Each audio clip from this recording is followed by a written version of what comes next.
নমস্কার বন্ধুরা, জয়ার পাকশালাতে সবাইকে স্বাগত। আজকে আমি পাবদা মাছের আলু বেগুন দিয়ে পাতলা ঝোল করে দেখাবো।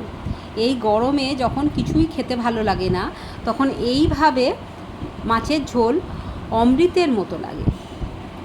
এর জন্য মিডিয়াম সাইজের 4টে পাবদা মাছ নিয়েছি। পাবদা মাছটা খুব ভালো করে ধুয়ে জল ঝারিয়ে নিয়ে নুন আর হলুদ মাখিয়ে নিয়ে নিচ্ছি। ছোটো মাঝারি সব পাবদা মাছই এইভাবে ঝোল করে খেলে, আর এখানে কোনো মশলাই পড়বে না, হলুদ আর তেল ছাড়া। একটা ফ্রাইং প্যান নিয়েছি, তার মধ্যে একটা বড় সাইজের টমেটো 4 টুকরো করে নিয়েছি, আর 5-6টা কাঁচা লঙ্কা এর মধ্যে দিয়ে অল্প একটু জল দিয়ে এটা টমেটো আর কাঁচা লঙ্কাটা সিদ্ধ করে নেব। জলটা এমনভাবে দিতে হবে যাতে অল্প একটু জল থাকবে পেস্ট করার মতো, বেশি যেন না থাকে। এটা সেদ্ধ হয়ে গেছে।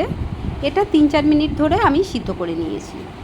ওটা মিহি একটা পেস্ট করে রাখলাম। ফ্রাইং প্যানে তেল দিলাম,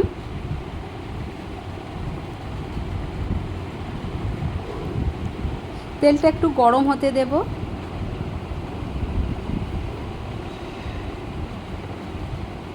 দুটো মাঝারি সাইজের বেগুন আমি 4 টুকরো করে নিয়েছি। সে বেগুনটা ভালো করে নুন দিয়ে আমি ভেজে নেব।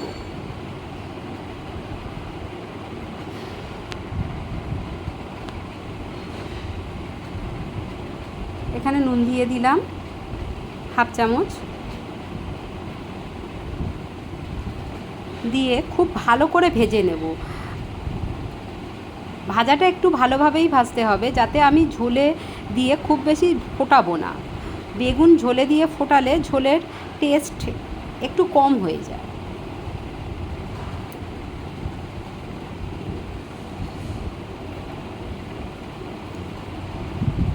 বেগুনগুলো বেশ লালচে লালচে করে ভেজে নিয়েছি। বেগুনটা তুলে নিলাম। খুব সুন্দর মচমচে করে ভেজে নিয়েছি। ফ্রাইং প্যানে তেল আছে খানিকটা, আর অল্প একটু তেল দিলাম। আমি এটা সর্ষের তেলে রান্না করছি। এবারে একটা মাঝারি সাইজের আলু, সেটা লম্বা করে কেটে নিয়েছি, এখানে 6 টুকরো হয়েছে। সেটা আমি ঢাকা দিয়ে নুন দিয়েছি আর ঢাকা দিয়ে আমি এখানে 70% প্রায় সিদ্ধ করে নেব।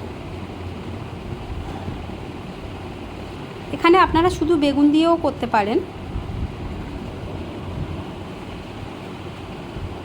সুন্দর লালচে করে আমি আলুটা ভেজে রেখে দিলাম। এবারে মাছটা ভেজে নেব।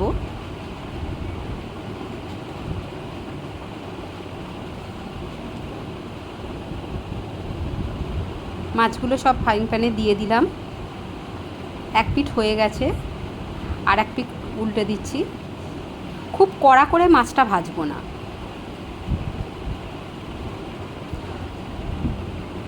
পাবদা মাছ খুব নরম মাছ, একটু সাবধানে এটা উল্টে দিতে হবে।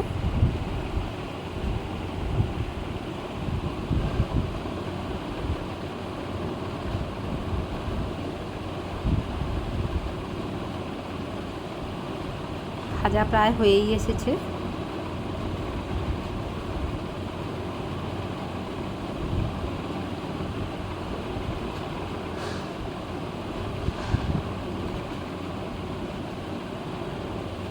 এই সময় ফ্লেমটা মিডিয়ামে রাখো। খুব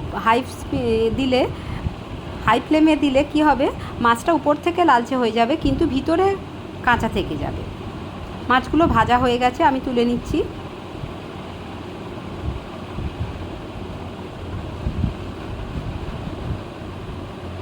এই যে মাছ ভাজা হয়ে গেছে।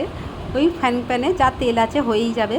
ওর মধ্যে সামান্য একটু হাফ চামচের একটু কম কালো জিরে দিলাম, আর হাফ চামচ গোটা জিরে দিলাম, সাদা জিরে। আর যে টমেটো কাঁচা লঙ্কার পেস্ট করে রেখেছি সেইটা দিয়ে দিলাম।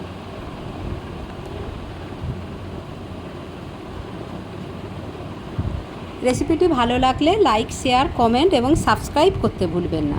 পাশে থাকা বেল আইকনটি প্রেস করে দেবেন। আমার নেক্সট ভিডিওর নোটিফিকেশান সবার আগে আপনার কাছে পৌঁছে যাবে। মশলাটা 2 মিনিট একটু কষিয়ে নিয়েছি। মশলা বলতে যে টমেটো আর কাঁচা লঙ্কার পেস্টটা, সেটা সুন্দরভাবে কষিয়ে নিয়েছি। নিয়ে আলুটা দিয়ে দিলাম।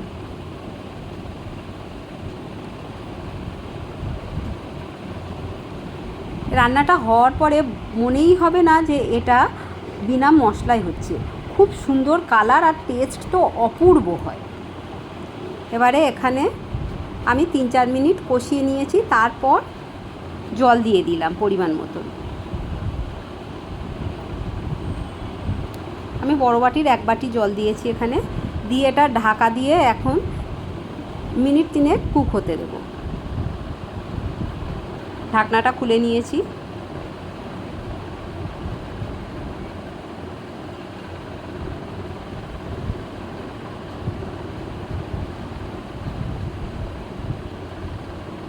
এবার মাছগুলো আমি দিয়ে দিচ্ছি। মাছগুলো এর মধ্যে মিনিট 2 দিয়ে আমি একটু ফুটিয়ে নেব। খুব সুন্দর একটা কালার হয়েছে, কেউ দেখে বুঝতেই পারবে না যে এর মধ্যে কোনো মশলা দিইনি। আমি কষানোর সময় শুধু সামান্য 1/2 চামচ হলুদ দিয়েছিলাম, এছাড়া আর কোনোই মশলা পড়েনি এর মধ্যে। কাঁচা লঙ্কা দিয়ে দিলাম গোটা গোটা।